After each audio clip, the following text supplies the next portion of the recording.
sheegno in suuq laga furay halkan ka kooban dukaamankii oo dukaameysiga suuq khudaarta iyo suuq hilibka isla markaa suuq xoolahan hadda baan dhex taagannahay u baahneeday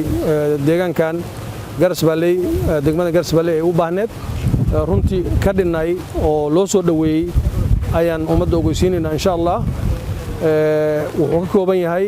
baahi kasta oo jirta oo deegaan uu u baahan yahay ayuu suuquna ka kooban yahay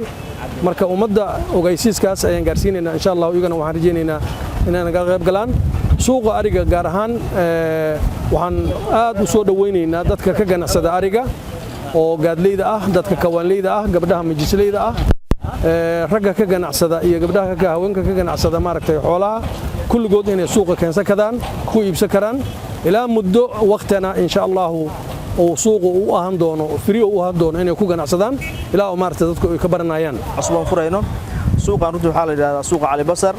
wuxuu ka kooban yahay suuqii xoolaha ariga wuxuu ka kooban yahay suuqa qoryaha wuxuu ka kooban yahay suuqa dhuxusha wuxuu ka kooban yahay dukaameysiga ganacsiga suuqa khudaarta suuqa hilibka dukaamiga dharka waa inta Soomaaliya u baahneed mujtamac degan wuxuu u baahnaa suuqan yaala hadda waxa nagu cusub suuqan xoolaha nagu cusub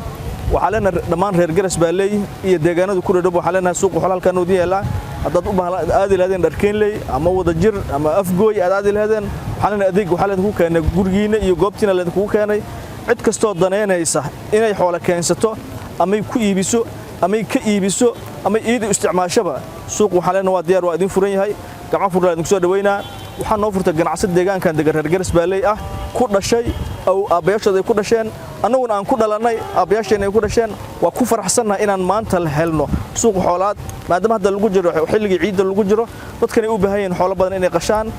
cid kasto magaalada u aadi lahayd magaalada jaamkeeda oo batay waxa leena ku keenay gurihiini imaado ka ganacsada